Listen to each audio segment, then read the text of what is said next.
अस्सलाम वालेकुम नाज़रीन, programme opinion with Ali Qazi में बलीकार यासर अहमद हम स्टूडियो में ज्वाइन करता सीनियर तज्ज़ियाकार अली काजी साहब।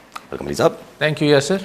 अली साहब, election commission of Pakistan expected हो पाण हिते वेही माण्हू घणियूं ॻाल्हियूं कनि पिया पर पाण हिते वेही तव्हां बि चयो, पाण हिते वेही ॻाल्हायो, तॾहिं तव्हां ज़िक्र कयो त इलेक्शन कमीशन ऑफ पाकिस्तान इहो फ़ैसिलो मञींदी, इन खां अॻिते हाणे न वेंदी सुप्रीम कोर्ट सां गॾु। त अॼु एलामियो इलेक्शन कमीशन ऑफ पाकिस्तान जारी कयो। हालां कल्ह वेठा, कल्ह गैर नतीजा थियो, पर अॼु वेठा, अॼु एलामियो इहो अची वियो त भई मञींदा असां फ़ैसिलो जेको सुप्रीम कोर्ट जो आयो आहे अमल दरामद कयो वेंदो। ऐं पंहिंजी कानूनी टीम खे चयो वियो आहे त भई ॾिसो, जेका अगरि का टेक्निकल का मसइलो अचे थो, का अहिड़ी शइ जेका रुकावट पैदा करे थी, त पोइ असां सुप्रीम कोर्ट सां कंसल्टेशन कंदासीं। जी ॾिसो, ॻाल्हि इहा त इलेक्शन कमीशन खां कंहिंजी कहिड़ी बि तवक़ात हुजनि, मां तवक़ा कोन लॻाई पई। मूं इहा ॻाल्हि कई पई त लॉजिकली सुप्रीम कोर्ट जे फ़ैसिले खे इलेक्शन कमीशन ऑफ पाकिस्तान कीअं चवंदी असीं नथा मञूं। तव्हां सुप्रीम कोर्ट जेका मुल्क जी हुजे उनखां मथे इलेक्शन कमीशन त कोन्हे, सो उनखे मञिणो हो ऐं मञणु मतिलबु मञूं। हाणे ईअं सोचिजे, अच्छा ॿियो पासे जेका ॿी डेवलपमेंट थिए सुप्रीम, अहिड़ी त टेक्निकल ॻाल्हियूं आहिनि त असांखे ॿुधाइजो को मुश्किल थिए, का मुश्किल ई कोन्हे, सिधो सिधो ऑर्डर आहे सुप्रीम कोर्ट जो। ॿिए तरफ़ जेका हुकूमत खे आसिरो, हिकिड़ो हुकूमत खे यकीनन आसिरो हूंदो त इलेक्शन कमीशन को ब्रेव फेस या थोरो बहादुरी जो मुज़ाहिरो कंदी, पोयां असांखे सघारी कुवतनि जी बि इलेक्शन कमीशन खे टेक हूंदी, त इलेक्शन कमीशन मुंहं में लॻंदी। असीं पार्लियामेंट खे खणी अची चवंदासीं बाबा हू बि आइनी इदारो आहे, असां इलेक्शन कमीशन खे सुप्रीम कोर्ट खे त ज़रूरु हाज़ुर ॿुधूं, पर असां इलेक्शन कमीशन खे इनकार कीअं कयूं। त को ओट मिले हा, को कवर मिले हा, हिकिड़ो साम्हूं इलेक्शन कमीशन हुजे हा, पोयां सरकार बीहे हा, पर इलेक्शन कमीशन ईअं पंहिंजो कुल्हो कोन ॾिनो आहे। थी सघे थो त का ग़ैबी ताक़त बि हुनखे घणो ज़ोर न भरियो हुजे, थी सघे थो।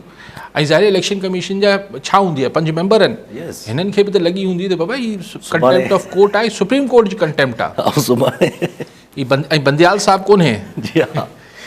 अच्छा हाणे छा ॿियो किथे टको पैसो को आसिरो हूंदो त यार असांजी रिव्यू पिटीशन जेका नज़रसानी जी असां अपील कई आहे उहा को हलणु शुरू थींदी, वरी कोर्ट में बहसूं छिकछिका मीडिया में हलंदी, कुझु इहो थींदो।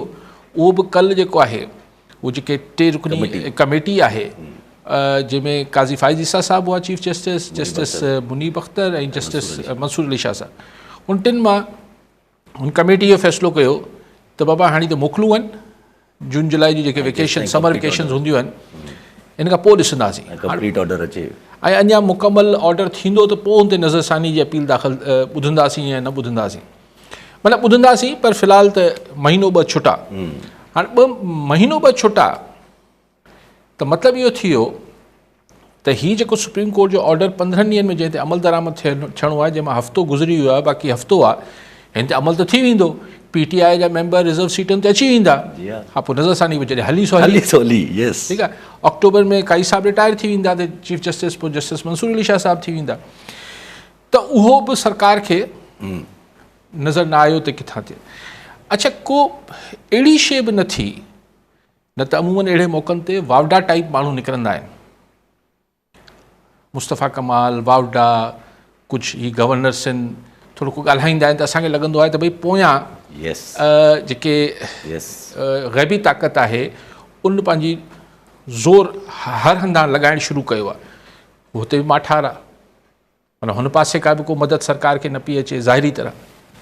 हाणे ख्वाजा आसिफ़ ऐं साईं जेको राणा सनाउल्ला ऐं तारड़, इहे त वज़ीर आहिनि न, इहे त नवाज़ लीग जा मेंबर आहिनि ऐं वज़ीर आहिनि, इहे त ॻाल्हाईंदा, लेकिन ॿिए हंधा किथां ग़ैबी मदद न आई।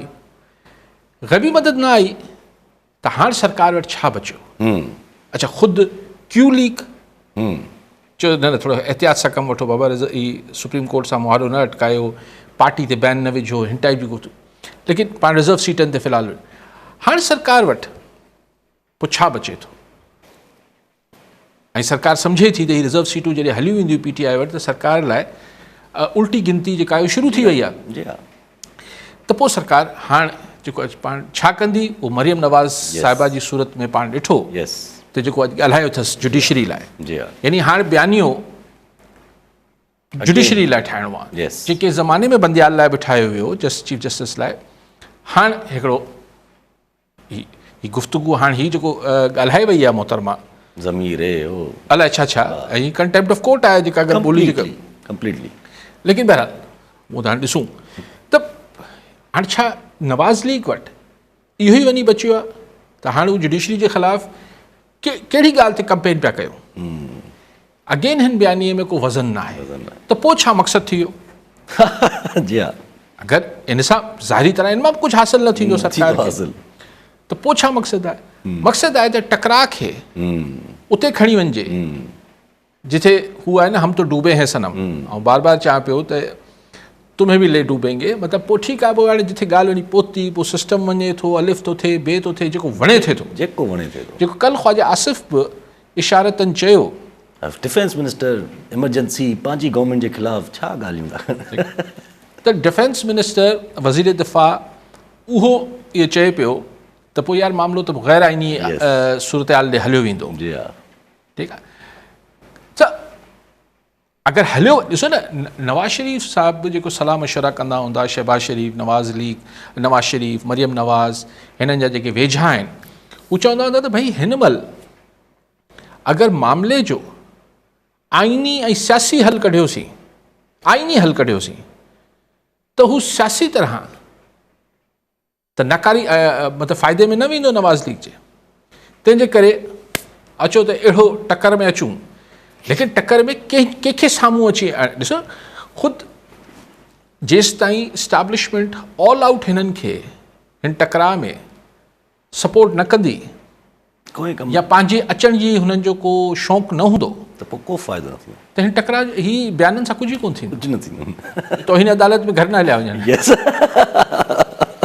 रहंदो नुक़सानु वेंदा अच्छा इहे ॻाल्हियूं चई जर मरीम नवाज़ जूं ॻाल्हियूं इहे सभु कुझु पर हिकिड़ी अञा जहिड़े तरीक़े सां ॼण माना ईअं जॉल्ट लॻनि था सरकार खे उहे काफ़ी फेल था थियनि जीअं अॼु उमेदु इहा बि हुई त लाहौर हाईकोर्ट मां जेका नई चीफ जस्टिस साहिबा आहिनि उहे ट्रिब्यूनल्स में का इलेक्शन कमीशन सां मिली करे का न का कुझु न कुझु विची रस्ती पर विचो रस्तो अख़्तियार कंदा पर हुननि त चयो त न जेके tribunals justice Malik Shahzad Ahmad appoint करे वियो आहे उहे ई रहंदा जी मतिलबु मलिक रियाज़ साहिब चीफ जस्टिस जेके हाणे जस्टिस सुप्रीम कोर्ट जा थी विया आहिनि चीफ जस्टिस मलिक साहिब जेके मलिक शहज़ाद अहमद साहिब मलिक साहिब जेके हुआ उन्हनि जेको इलेक्शन कमीशन रिटायर्ड जजनि जा ट्रिब्यूनल ठाहिया त फॉर्म 45 ऐं 47 जा केस ॿुधण लाइ इलेक्शन कमीशन वारा हटाए ऐं पंहिंजा जजिस अपॉइंट कया जंहिंखे पोइ इलेक्शन कमीशन चैलेंज कयो पोइ ही आख़िर फ़ैसिलो काज़ी फ़ाइज़ सुप्रीम कोर्ट इहो कयो त बाबा ही नई चीफ जस्टिस साहिबा अची वई आहे मोहतरमा उन्हनि खां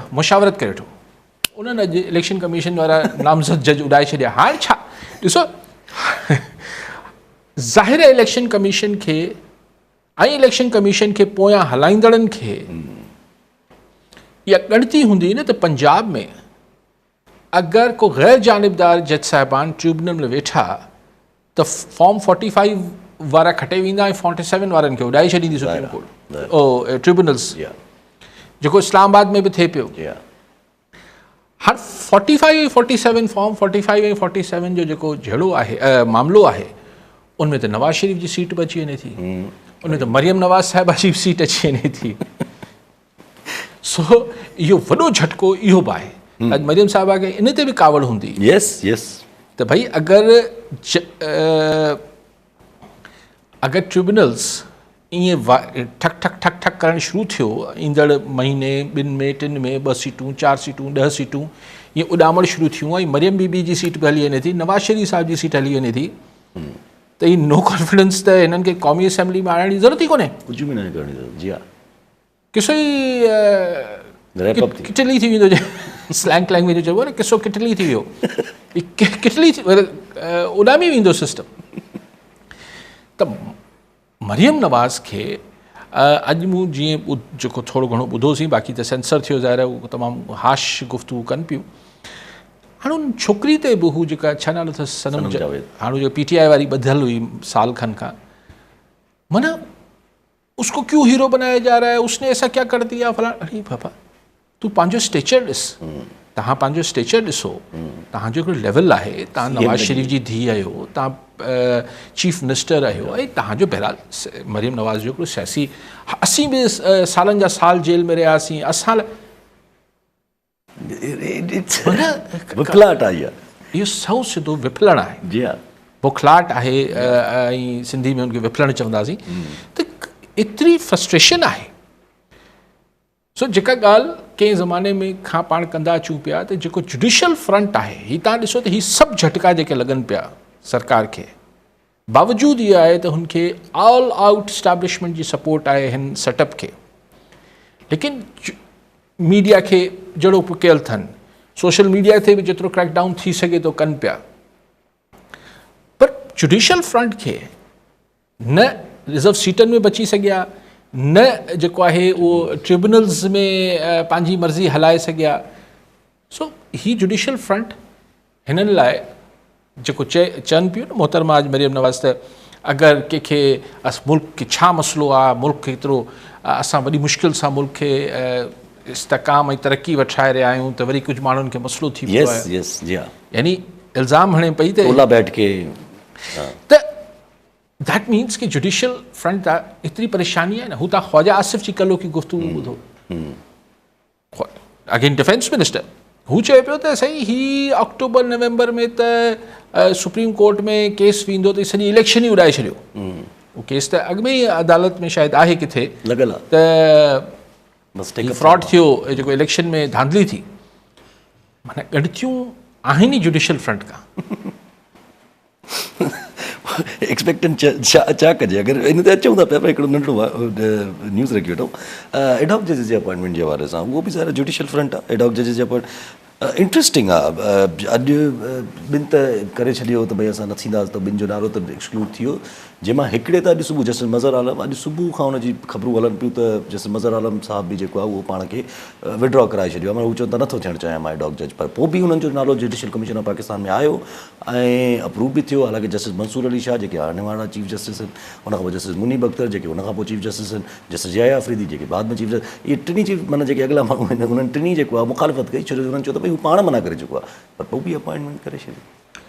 न पर मूंखे तव्हां सम्झायो, मूंखे ख़बर न आहे, मिसाल तव्हां ज़ोरी मुंहिंजो नालो किथे तव्हां मुक़ररु करे छॾियो, साईं अली काज़ी खे हीअं मुक़ररु पिया कयो, ऐं चवंदा न थींदुसि, ज़ाहिर आहे छा मूंखे ज़ोरी गॾी विहारींदो छो कुर्सी ते? ज़ाहिर आहे मतिलबु त अगरि जस्टिस रिटायर्ड मज़हर आलम साहब अगरि अपॉइंटमेंट खां पहिरीं हलो अपॉइंटमेंट खां बाद बि करे सघे पियो, मर्ज़ी आहे, ओथ न खणंदो जेसि ताईं सुप्रीम कोर्ट जे जज जो हल्फ़ न खणंदो तेसि ताईं ज़ाहिर आहे हिकिड़ो आज़ादु शहरी आहे, हुनजी मर्ज़ी आहे। अच्छा, ओथ खणण खां पोइ बि माण्हू इस्तीफ़ा ॾेई सघे थो, उहो त बाद जी ॻाल्हि आहे।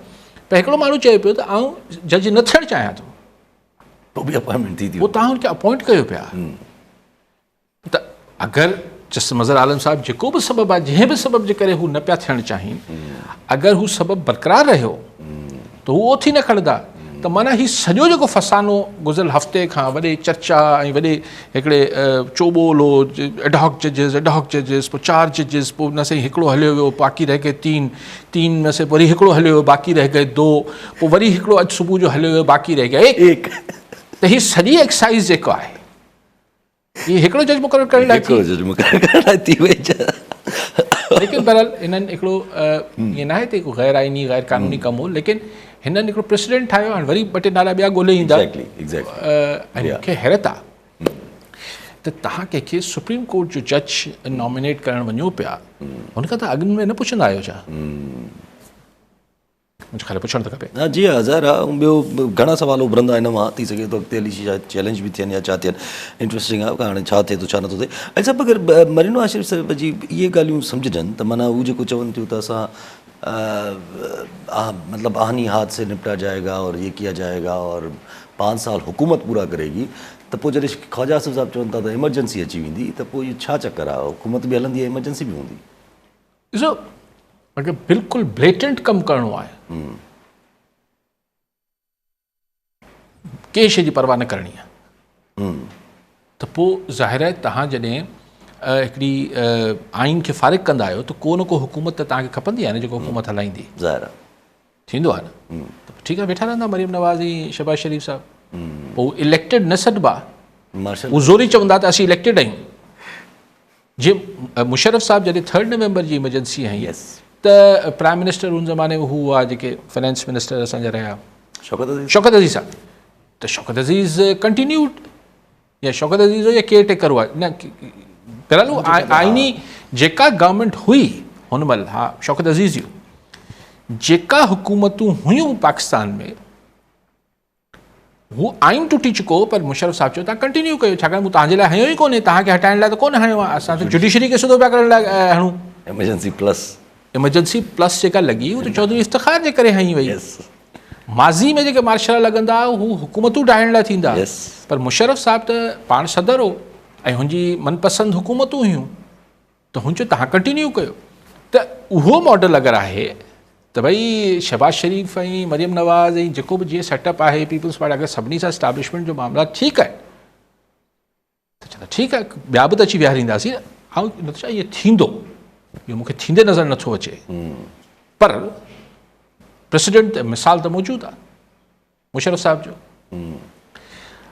ॾिस कई मूं अॼु किथे अख़बारनि में ख़बरूं फीड बि थींदियूं आहिनि अहिड़े मौसम में, मुख़्तलिफ़ सहाफ़ियुनि खे, मुख़्तलिफ़ एंकर्स खे, मुख़्तलिफ़ अख़बारनि में रिपोर्टरनि खे ख़बरूं फीड थींदियूं आहिनि, ओहो वॾो कमु थियण वारो आहे, पोइ असां हीअं थियण वारो आहे, असां हूं थियण वारो आहे, बहुत जो है वो सख्त फैसले करने का फ़ैसला हो गया और कदम उठाने का फ़ैसला हो गया, इन टाइप जी शयूं थींदियूं आहिनि। त अॼु मूं किथे इहे ॿ टे शयूं हिकु ॿिनि ॾींहंनि खां पढ़ियूं पे, फ़ैसला हो गया है।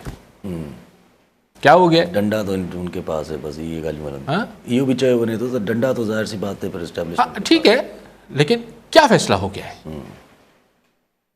तो मूंखे इहो उछतो ख़्याल आयो त हिन महिल त 2/3 मेजॉरिटी आहे न सरकार वटि, अञा सुप्रीम कोर्ट जे फ़ैसिले ते अमल त न थियो आहे न।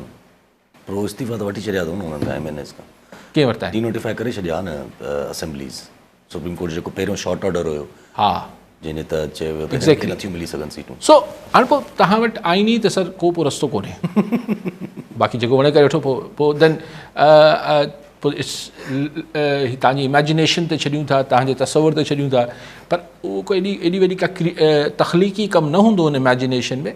सिंपल ॻाल्हि आहे, आइन खे फारिग करे छॾिबो। जी हा, पर आइनी तरह को रस्तो कोन्हे, आइनी तरह को रस्तो कोन्हे। अली साहिबु जेके हिन ते हाणे कंटिन्यू कजे थोरो, त हिकिड़े तरफ़ इहे ॻाल्हियूं आहिनि, ॿिए तरफ़ इहे ॻाल्हियूं बि आहिनि त PTI जो जेको आहे बैन आहे, अञा अॼु बि जेके ज़रा वटां ईअं माना ख़बरूं हलियूं पई त पीपल्स पार्टी नून लीग खे जेको आहे, नून लीग जेको आहे पीपल्स पार्टी खे सम्झायो आहे, ज़रदारी साहब सां मुलाक़ात थी आहे, IG साहब लॉ मिनिस्टर साहब सम्झायो आहे त कीअं मुमकिन आहे सभु कुझु आर्टिकल 6, उनखां पोइ हाणे चयो वञे थो पियो त ज़रदारी साहब CEC जी मीटिंग घुराईंदा, या हिकिड़ी हाई लेवल मीटिंग बि घुराई अथऊं हुते प्रेसिडेंट ऑफिस हाउस में, जेका पंहिंजी पार्टी जी, हाणे हुते डिस्कशन्स बि हलनि थियूं, पीपल्स पार्टी फ़ैसिलो करणु वञे थी पई। सर पीपल्स पार्टी ते छा फ़ैसिलो कंदी उहो त ज़ाहिर आहे जॾहिं CEC जो इजलास थींदो ऐं पोइ साम्हूं अची वेंदी, लेकिन संदसि जनरल सेक्रेटरी नैयर बुखारी साहब कल चई चुको आहे त हुकूमत जेको फ़ैसिलो कंदी असीं हुन सां ॿधल आहियूं। ऐं नथो मञा त नैयर बुखारी जेको जनरल सेक्रेटरी आहे उहो ज़रदारी साहब जी चए खां अलावा अहिड़ो बयानु ॾेई सघे थो। हीअ पॉलिसी मैटर आहे, ठीकु आहे। ख़ुर्शीद शाह थी सघे थो कंहिंखां पुछण खां सवाइ इहो चई छॾियो त गैर सियासी कमु आहे, इहो त आउं सम्झी, इहो त मुमकिन आहे, हू मुमकिन कोन्हे त हिकिड़ो मामिलो जंहिं ते छिती तनक़ीद थी वेंदी पीपल्स पार्टी ते, उहो बग़ैर सलाह मशवरे जे नैयर बुखारी फ़ैल। लेकिन अगरि हुकूमत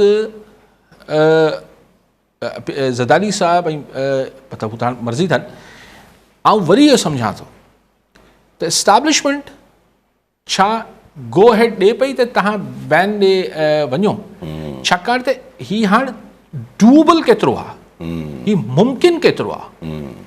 आइनी तरह PTI खे बैन करण लाइ तव्हांखे सुप्रीम कोर्ट जी अप्रूवल खपे, उहो मुमकिन केतिरो आहे त तमामु घटि, न हुजण जे बराबरि। त पोइ जॾहिं हिकिड़ी शइ डूएबल आहे, मुमकिन न आहे, या मुमकिन न हुजण जे वेझो आहे, त पोइ अहिड़ी शइ करण जो फ़ाइदो जंहिंसां सिर्फ़ु तनक़ीद पले पए, सिर्फ़ु तव्हां ते तनक़ीदी मामिलो शुरू थी वञे, हासिलु कुझु न थिए, त पोइ इन जो फ़ाइदो छा थींदो, लॉजिक छा आहे? सम्झ में ॻाल्हि नथी, पर कॉलर सां गॾु अब्दुल हकीम घुमण टिकराटो मां। जी घुमण साहब, छा चवणु चाहींदा? असांजे अली कारी साहब खे सलाम आहे। असांजे अली कारी साहब खां इहो सवाल आहे त सुप्रीम कोर्ट हुकुम ॾिनो त बाबा जेके 15 ॾींहंनि में PTI वारा जेके आज़ादु PTI में शामिलु थी वेंदा, उन्हनि खां पोइ हिनखे मख़सूस इलेक्शन ॾिनो वञनि। जो सुप्रीम कोर्ट जे हुकुम ते अमल कोन थो थिए। इलेक्शन कमीशन कल्ह बि इजलास कयो, अॼु बि कयो, अॼु बि इहो चयूं था बाबा जितां हाणे तफ़सीली फ़ैसिलो नथो अचे उतां कोन ॾींदासीं। छा इहो इलेक्शन कमीशन ते तोहिन अदालत लॻे थो या नथो लॻे? इहा लिकाज साहब करायो। साईं शायदि ग़लति ख़बर ॿुधी आहे। साईं चवनि था त इलेक्शन कमीशन चए थो त जेसिताईं हा इहो त शायदि न चयो आहे इलेक्शन कमीशन त तफ़सीली फ़ैसिले अचण ताईं असीं अमल न कंदासीं। साईं घुमर साहिब थोरो चई नथी सघे। हा अमल न कंदा। हीअ त ईअं आहे त चइजे को अदालत हुकुम ॾिए त बाबा हू फलाणी शइ कंहिंखे ॾेई छॾियो जेको शॉर्ट ऑर्डर में, ऐं हू एग्ज़ीक्यूटिव जेको आहे उहो चए त न सही फ़िलहालु त न ॾींदासीं, पहिरीं तफ़सीली फ़ैसिलो लिखी मोकिलियो आहे। इहे घुमर साहिब आउं नथो सम्झां ऐं न मूं इहा ॻाल्हि किथे पढ़ी आहे। अच्छा, अगर हिकिड़ो सवाल, पीपल्स पार्टी अगरि मतिलबु वॉट इज़ टू लूज़ अगरि पीपल्स पार्टी या वॉट इज़ टू गेन अगरि चइजे त पीपल्स पार्टी सपोर्ट करे थी हिन डिसीशन खे, त पीपल्स पार्टी खे त कहिड़े डिसीजन खे? इहो PTI खे बैन करणु या आर्टिकल 6 वारे खे, ॿिन्ही खे। त अगरि पीपल्स पार्टी न करे फेवर त ज़्यादा गेन करे सघे थी, कंदी फेवर त रहंदो नुक़सान में। न ॾिसो हिते मामिलो फेवर पॉलिटिकली त ज़ाहिर नुक़सानु थींदो न पीपल्स पार्टी या समूरे इवन नवाज़ शरीफ़ खे नुक़सानु थींदो। ख़ैर उहे त पंजाब में पाण विढ़नि था पिया खणी, पर बहरहाल विढ़नि त पिया, लेकिन अगरि तव्हां सियासी तरह पाण ॻाल्हि कयूं त सियासी हिसाब सां त हिननि जी जेको डेमोक्रेट हुजण जी ऐं कॉन्स्टिट्यूशन अपहोल्ड करण जी ऐं freedom of action, freedom of politics, सभु नैरेटिव इहो हमेशह लाइ हिकिड़ो अहिड़ो दाग़ अची वेंदो। जी हा, पीपल्स त पार्टी फ़ाइदो जो न आहे हिते मामिलो यासिर साहब। ॻाल्हि इहा आहे त अगरि जेके स्टेक होल्डर्स आहिनि हिन सिस्टम जा, सिविलियंस ऐं नॉन सिविलियंस, ॻाल्हि इहा आहे त हुननि इहो ॿेड़ो सभिनी गॾिजी खयो हो न, पोइ सभिनी खे हिसे जो उनमें जेतिरो जंहिंजो कॉन्ट्रीब्यूशन हो उनखे ओतिरो हिसो बि मिलियो आहे। कंहिंखे वफ़ाक़ी हुकूमत, कंहिंखे प्रेसिडेंसी, कंहिंखे चेयरमैन सेनेट, हीअ जीअं थींदो आहे त पोइ जॾहिं तव्हां सभु परचम के तले सभु एक हैं तदा पोइ सुठे ख़राब फ़ैसिलनि में गॾी बार खणबो न। ईअं त नथा चई सघो त अच्छा हप मतलब हीअ ख़राब शइ आहे पर करणी आहे, संगत जी सलाह आहे त करणी आहे। तव्हां संगत सां जॾहिं गॾु बीठा आहियो त तव्हां बीठा आहियो या छॾियो हाणे छॾणु मुश्किल आहे न। छॾे किथे वञनि? हू PTI वारा उहो त ठाहिण लाइ तयारी न आहिनि, हू हिननि सां ठहण लाइ तयारु न आहिनि। जी त पोइ पीपल्स पार्टी छॾे कंहिंजे आसिरे में छॾे वञे? ऐं ॻाल्हि नवाज़ लीग खे 10 दफ़ा छॾे ॾींदी पीपल्स पार्टी।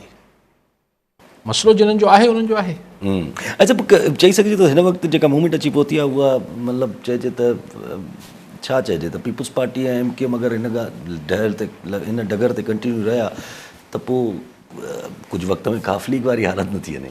ॾिसो MKM जी त मूंखे को मासिस में का ॻाल्हि पीपल्स पार्टी जो प्रोफाइल आहे न सर।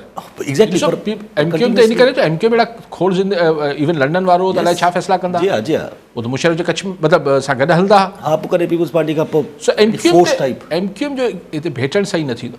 पीपल्स पार्टी यस, पोइ इहो वज़ाहतूं कंदे कंदे पीपल्स पार्टी खे ज़मानो गुज़री वेंदो त असां इहो फ़ैसिलो छो कयो। सो आऊं मतिलबु मूंखे ॾुखियो थो लॻे, ऐं आउं हैरान थींदुसि। ओके, ॾुखियो ग़लति, आउं वापसि थो वठां लफ़्ज़। आउं हैरान थींदुसि अगरि पीपल्स पार्टी PTI खे बैन करण लाइ जे फ़ैसिले जी हिमायत बाज़ाब्ता CEC जे इजलास खां पोइ कई। चूंक चुनाचे असांजो वास्तो कोन्हे, हुकूमत जी मर्ज़ी आहे, पर असीं हुकूमत सां गॾु बि आहियूं, पर असीं हुकूमत सां गॾु न आहियूं, पर अगरि है पर मगर है, पर चूं है पर चुरा है, उहा ॿी ॻाल्हि आहे। सिधी हिमायत करणु त बिल्कुलु हिन पार्टी खे बैन करे छॾिजे, आउं हैरान थींदुसि। लेकिन आउं इन ॻाल्हि ते बि हैरान थींदुसि त ही एक्चुअली हुकूमत बैन करण लाइ अॻिते वधंदी। आउं सम्झां थो इहो हिकिड़ो टेस्टर हयो वियो मार्केट में, उछलाए जीअं ॾिसबो आहे त हवा जो रुख ॾिसजे, रिएक्शन ॾिसजे, गेज कजे छा थींदो, कीअं थींदो, फेल थियो। पर उनजो एतिरो शदीद रिएक्शन आयो, उन्हनि चयो ठीकु, ऐं थोरो मुंझायो वेठा आहिनि ॻाल्हि खे। ज़ाहिर आहे गवर्नमेंट खे ॾिसो, गवर्नमेंट वटि छा हूंदो आहे, गवर्नमेंट वटि अल्टीमेटली हो ठीकु आहे, उन वटि पुलिस हूंदी आहे, उन वटि रियासती ताक़तूं हूंदियूं आहिनि, कुझु सभु शयूं हूंदियूं आहिनि, पर बेसिकली हुकूमत वटि छा हूंदो आहे जंहिंजे करे उनजी रिट हूंदी आहे। पॉपुलर उहो न पॉपुलर ऐं अनपॉपुलर जी ॻाल्हि न आहे।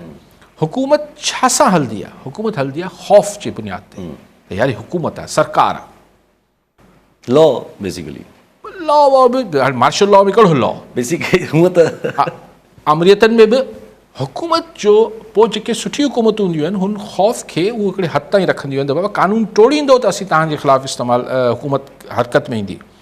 पर हुकूमत सुठी न आहे त उहो चवंदो असांजे ख़िलाफ़ु कमु कंदो त असां तव्हांखे न छॾींदासीं। जी हा।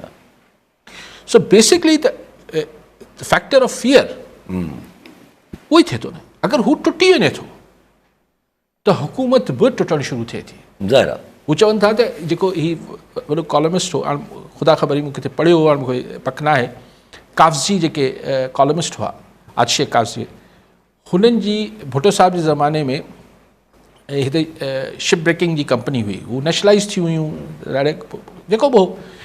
त हिन जी कोई पोइ हिननि केस वेस खे जेको बि डिघो किसो हिन खे इस्लामाबाद FBI उन ज़माने में जेका बि हुई उहा घुराईंदी हुई, या अलाए कहिड़ो डिपार्टमेंट हो खां तंग करण लाइ।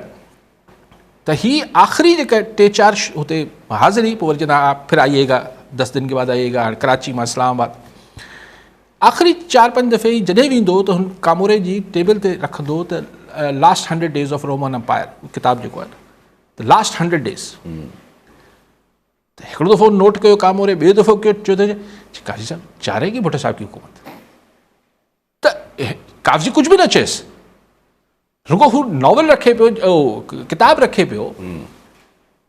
त गवर्नमेंट जो जेके हुनखे गवर्नमेंट छा शइ आहे, सॼो जेको स्ट्रक्चर आहे, ब्यूरोक्रेसी आहे, अगरि हुनखे ईअं लॻे थो न त हुकूमत वई हा त पोइ पंहिंजो कमु बि हींअर बांग्लादेश में ढाका में छा पियो थिए? एग्जैक्टली जी हा। अपोज़िशन खे हसीना वाजिद कुचलियो वेठी आहे, सभु कुझु के फ़ौज हुनजी बांग्लादेश जी फ़ौज हुन सां गॾु आहे, सभु कुझु आहे। माण्हू हिकिड़ो दफ़ो बसि हू ॻाल्हि थी कोटा सिस्टम ते, हाणे हथनि मां निकितल आहे, ख़ौफ़ टुटी पए थो न यार, माण्हू मरनि था, नुक़सानु थिए थो। So basically fear. हा सो ॻाल्हि ई ताबे थी त ही गवर्नमेंट हिकिड़ो रीज़न इहो बि आहे न छॾींदासीं। अॼु मरियम नवाज़ बि जजनि खे बि हीअं करे छॾींदासीं, फलाणनि खे बि हीअं करे छॾींदासीं, 5 साल हम अपनी हुकूमत चलाएंगे। हाणे फिच वारनि कल्ह चयो 18 महीना हलाईं, मुश्किल हले हुकूमत। मूंखे नथो लॻे 18 बि हलंदी, लेकिन मज़बूत रहणो हूंदो आहे न। हिकिड़े अच्छा तव्हां कयो, तव्हां ॿियो मिसाल ॾियां। अब्दुल गफूर काके पुटो नवाब शाह जी। काके पुट साहब छा चवणु चाहींदा? साईं काज़ी साहब यासिर साहब सलाम अर्ज़ु। साईं काज़ी साहब खां इहो तजुर्बो वठंदासीं त हींअर जीअं चवंदा आहिनि त सुठा ॾींहं इमरान ख़ान जा शुरू थी चुका आहिनि। ओवरसीज़ पाकिस्तानी ऐं जेको आहे सो इंटरनेशनल इस्टेब्लिशमेंट अक़वाम मुतहिदा मां हिकु जेको आहे सो करारदादो अचणु त इन इमरान ख़ान जे कद खे हिकारी वधाए छॾियो आहे। ऐं उन्हनि खे ॾिसी, छाकाणि त इदारनि जा माण्हू बि ॾिसो था इस्टेब्लिशमेंट जा त रिटायरमेंट खां पोइ ॿाहिरि ई उन्हनि जी जेको आहे सो आबादिका हूंदियूं आहिनि, त हू अॻिते जे ॾुखियाईनि खे मद्दे नज़र रखंदे मुंहिंजे ख़्याल में न्यूट्रल रहंदा। ऐं नवाज़ शरीफ़ जेको आहे सो हींअर संदसि भाउ मोहतरम खे चवंदो हूंदो त यार बुरा जेको आहे सो फाथासीं, हेॾा सख़्तु फ़ैसिला करे, ॾुखिया फ़ैसिला करे, ऐं जेको आहे सो असां लाइ ॾुखिया ॾींहं पैदा कया विया आहिनि। इन जे बारे में तव्हांजो छा ख़्यालु आहे? आख़िरी ॻाल्हि हू करे वठां, यादि अचनि बि खोड़ शयूं। त जॾहिं हुकूमत खे ख़ौफ़ आहे, मतिलबु आउं चवां थो उन ते हिकिड़ो केयरटेकर चीफ मिनिस्टर जो नालो नथो खणां, काफ़ी 8 साल पुराणी ॻाल्हि थी चवां। मूंखे इसलिए चयईं त साईं अख़बार में का उन TV न हूंदा, अख़बार में का ख़बर लॻी वेंदी त अञा आउं चीफ मिनिस्टर रहंदसि ईंदड़ 6 महीना। त मुंहिंजा कन खड़ा थिया, ज़ाहिर साफ़ ई जो साईं छा वरी खिचड़ी पचे पई, इलेक्शन मुलतवी थियनि पिया? चई न न, मूं चयो पोइ ख़बर? चई कमोरा वमोरा मुंहिंजी ॿुधनि ई कोन पिया, सम्झंदा वञे पियो। मुंहिंजो साईं हाणे इहा ख़बर कीअं थी लॻी सघे? मतिलबु हू हिकिड़ी कूड़ी ख़बर छपाइण पियो चाहे, छाजे लाइ त काबोरा ॿुधनि त सही मतां यार ई रहिजी वञे 6 महीना आहिनि। सो सर हुकूमत बीठल ई हूंदी आहे ख़ौफ़ जी फैक्टर ते। काके पुट साहिबु तव्हांजी ॻाल्हि जो मक़सदु इहो थियो त इस्टेब्लिशमेंट न्यूट्रल रहंदी, इहो चवणु चाहिनि पिया न साईं। ऐं ख़ान जा सुठा ॾींहं अची विया आहिनि। सर इट्स टू अर्ली काके पुट साहिबु, अञा तकड़ में पाण कंक्लूजन्स ते जंप न कयूं। अच्छा हुन ते ॻाल्हाइणु चाहियो तव्हां वटि कॉलर? हा जयराम दास सखरमा। जी जयराम साहब छा चवणु चाहींदा? असांजो मुंहिंजो अलीकाई साहब खां सवाल हुयो त प्रिया जी बाज़ाबी अञा ताईं न थी सघी आहे, हिंदू बिरादरी मुसलसल एहतजाज में आहे, इहो हुकूमत जा जेके दावा हुया उनजे बावजूद भी प्रिया बाज़ाब न थी सघी आहे, इनजे पोयां वजह छा हूंदी साईं? हुकूमत जी कमज़ोरी आहे या ॿियो कुझु आहे? इन ते थोरो अली साहब तफ़सीली ॻाल्हाइनि त महिरबानी। हू ॻाल्हि काके पुलिस वारी पूरी करे वठूं पोइ जयराम वारे साहिब जी ॻाल्हि सही। त एतिरो तकड़ न कयो त ख़ान जा सुठा ॾींहं अची विया आहिनि। हा ठीकु आहे, इंटरनेशनली मामलात हुनजे हक़ में चइनि फेवर में वञनि पिया, अमेरिका पोइ UN पोइ FECH, इहे सभु शयूं थियनि पियूं, लेकिन इनखे चइजे त न बसि थी वियो आहे, अञा थोरो सब्र कयूं पाण खे 15-20 ॾींहं महीने में इहा ॻाल्हि तय आहे त स्टाब्लिशमेंट अगरि हथु कढी वई त पोइ त पोइ ही हाउस ऑफ मतिलबु पोइ ही पतन खां तेज़ किरंदो इहो ढांचो जेको आहे, पतन ते ताश जे पतन ते बीठल जेका शइ हूंदी आहे। लेकिन उहो अञा छाकाणि त उन लाइ ख़ुदि जेको ख़ान ऐं हुननि जे विच में मामलात आहिनि, पंहिंजा जेके मामलात पंहिंजा जेको हिक ॿिए सां ख़ान जा ऐं हुननि जा मामलात आहिनि, उहो किथे जिते बि गैर रस्मी गुफ़्तगू थिए पई, शायदि हाणे किथे का को बहितरी आई हूंदी त पोइ यस, न त अञा ज़िद बहस आहे। ॾिसूं किसो किथे थो पहुचे। जयराम साहब आउं तव्हांजी सिर्फ़ु हिकिड़ी ॻाल्हि ते पहिरीं एतिराज़ु कंदुसि, पोइ तव्हांजी ॻाल्हि ते आउं तबसरो करे वठां थो। हिकिड़ो त हिंदू बिरादरी जी न्याणी न आहे सही, सिंध जी न्याणी आहे, इनखे के मज़हब में सिर्फ़ु न, सिंध जी गुॾी आहे, ऐं त उनखे सिंध जी गुॾी चवां थो। ऐं हुन लाइ सिर्फ़ु हिंदू बिरादरी सरापा एहतजाज न आहे, सॼी सिंध सरापा एहतजाज आहे। पोइ केरु हू एहतजाज में साम्हूं वञी बीहे थो, को जिथे जंहिंजो वस पुॼे थो, न त दुआ त कंदो हूंदो, हर सिंध जो माण्हू पंहिंजी गुॾी जी बाज़ियाबी लाइ दुआ कंदो हूंदो। छो नथा करे सघनि साईं? इहो त $1 मिलियन जो सवाल आहे न जनाब साहब। छो धाड़ेल तव्हां साईं सखर मां फ़ोन कयो, छो तव्हांजे चोतरफ़ धाड़ेल फरनि था, पुलिस वारा शहीद करे छॾीनि था? अॼु मूं पढ़ियो पियो ठुल जो हिकिड़ो को उस्तादु आहे, खोसो समथिंग, उहो को 25 ॾींहंनि खां धाड़ेलनि वटि पियो आहे, हुनजी वीडियोज़ वायरल कनि था धाड़ेल। छो? सभु छो आहिनि? छो धाड़ेल कंट्रोल में नथा अचनि? छो इन्हनि खे ही ऑपरेशन्स ऐं ही सभु ॻाल्हियूं असां उन्हनि खे आम माफ़ी ॾियण में पूरा आहियूं? ही ज़ाहिर आहे CM जे लेवल ते पहिरीं त IG या DIG या SSP चयो पियो, चीफ मिनिस्टर साहिबु चयो त वेझो वञी पहुता आहियूं, होम मिनिस्टर चयो त वेझो वञी पहुता आहियूं। हाणे मूंखे ख़बर न आहे त वेझो पहुता आहियूं त पोइ छा मसइलो आहे? छा प्रिया वेझी किथे मौजूदु आहे या किथे परे आहे ऐं फ़ासिलो वधीक आहे जो पहुची न पिया सघूं? लेकिन अञा जॾहिं तव्हांजो होम मिनिस्टर ऐं तव्हांजो चीफ मिनिस्टर इहो चए त असीं वेझा पहुता आहियूं, त इहो मतिलबु 100% बेबुनियाद ॻाल्हि थी नथी सघे। इहो अहिड़ो कचो बयानु हू ॾेई नथा सघनि। अहिड़ी सूरत में अमूमन चीफ मिनिस्टर या होम मिनिस्टर चवंदा साईं लॻा पिया आहियूं, कोशिशि कयूं पिया, कमेटी ठही आहे, पर इहो आसरो ॾियणु त वेझो वञी पहुता आहियूं त मतिलबु कुझु त डेवलपमेंट आहे, किथे न किथे का त पेशरफ़्त आहे। एतिरो त माण्हू दिलि जाए करे सघे थो ऐं बाक़ी दुआ करे सघे थो। ऐं हुन सवाल जो जवाबु साईं मूं वटि न आहे त छो धाड़ेलनि जो ऐं हिननि अॻवान जो हिन जो सिलसिलो छो नथो बंदि थिए। इन जो जवाबु ते सॉरी हा न, हमेशह हिकिड़ी ॻाल्हि चऊं था, जंहिंजी नियत हूंदी उन धाड़ेल ख़तमु थी वेंदा। जी हा, पर नियत केजी? गवर्नमेंट जी अलाए।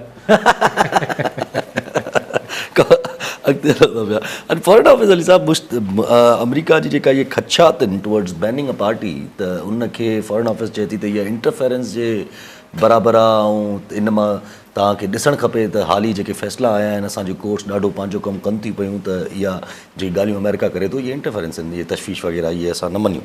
बाक़ी हू ॻाल्हि कनि था पिया त अफ़गानिस्तान खे रिक्वेस्ट कई आहे, रिक्वेस्ट न कई आहे, अफ़गानिस्तान खे असां शदीद तहफ़ुज़ात जो इज़हार कयो आहे।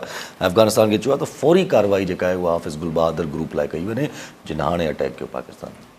साईं हाणे अफ़गानिस्तान खे चवनि था, अफ़गानिस्तान वारा हिकिड़े कन खां ॿुधनि था, ॿिए खां कढी छॾीनि था, उहो नथा कनि। खुलेआम ई TTP वारा दहशतगर्दी कनि पिया, असांजा जवान बि शहीद थियनि पिया, ॿियनि हंधनि ते बि मामला थियनि पिया। ऐं हू हुननि जी फ़ोन कॉल अॼु वरी झली आहे, अला ख़ैर करे, चवनि था पुलिस वारनि ते, फ़ौज ते, स्कूल्स जे ॿारनि ते हमला कंदासीं। दहशतगर्दी जो दीन ईमान न हूंदो आहे। बाक़ी हू ॻाल्हि त अंदरूनी मामलनि में मुदाख़लत आहे। अमेरिका खे असां कॾहिं मुदाख़लत खां पहिरीं रोकियो आहे जो हाणे रोकियूं था। हुन अमेरिका त सुपर पावर आहे, पर पाकिस्तान जा त फॉरेन ऑफिस खे वधीक ख़बर हूंदी हुननि जी जेके लिकल फाइलूं आहिनि, उहे कॾहिं असांजे मुल्क में पुराणी फाइलूं खुलनि त घणेई किसा निकिरी ईंदा। जी हा। ऐं हुननि त तशवीश जो इज़हार कयो। तशवीश जो इज़हार त तव्हां बि अमेरिका ते करे सघो था ऐं बांग्लादेश ते करे सघो था, किथे बि करे सघो था। असांखे तशवीश त इहा बि थिए पई त जो बाइडन 81 सालनि जो आहे, हाणे हुनखे कोविड बि कोरोना बि डायग्नोस थी आहे माइल्ड। त हाणे मतां बाइडन खे हाणे चवनि, हाणे बाइडन पाण बि चए थो त अगरि मूंखे को सीरियस मूंखे का बीमारी थी पई त पोइ आउं मतां इलेक्शन में हथु खणी वञा। हाणे इलेक्शन में हथु खणंदो त ज़ाहिर आहे पोइ हाणे त उहो ई टू लेट थी वियो आहे। ट्रम्प इलाही हुनजो ग्राफ मथे आहे, ॾाढी कंपेन करे चुको आहे। It's too late. जेको ईंदो हाणे उहो छा। हा सो ऐं जेका उहो चवनि बि पिया, हू जेका ख़ातून आहे कामिला छा न हारिस मुश्किल थींदो। सो ट्रम्प खे पाण ईंदे ॾिसी सघूं पिया। ऐं ट्रम्प जा जेके एतिरी अगरि पॉपुलैरिटी सां ऐं एतिरे जेको आहे अगरि जीअं प्रिडिक्ट थिए पियो त वरी का लैंडस्लाइड विक्ट्री न करे छॾे, हेठि जेको आहे हू कांग्रेस वग़ैरह बि पंहिंजी ज़ाहिर हुनजी मर्ज़ी जी ठही वञे, त पोइ पाकिस्तान जहिड़े मुल्कनि लाइ अमेरिका खे इनकार करणु ॾुखियो थी पवंदो ऐं पोइ सफ़ा अखियुनि में अखियूं मिलाइणियूं पइजी वेंदियूं। त उन महिल वरी बि को अहिड़ो फेस पाकिस्तान खे खपंदो जेको ट्रम्प जी सोच सां किथे ठही हले। हा ज़ाहिर आहे, पोइ त हाणे ख़बर आहे त छा थी सघे थो। ठीकु आहे, वॾी महिरबानी साहब। नाज़रीन, अॼु प्रोग्राम जो पूरो थियो, वरी मिलां ईंदड़ प्रोग्राम में। दुआ में।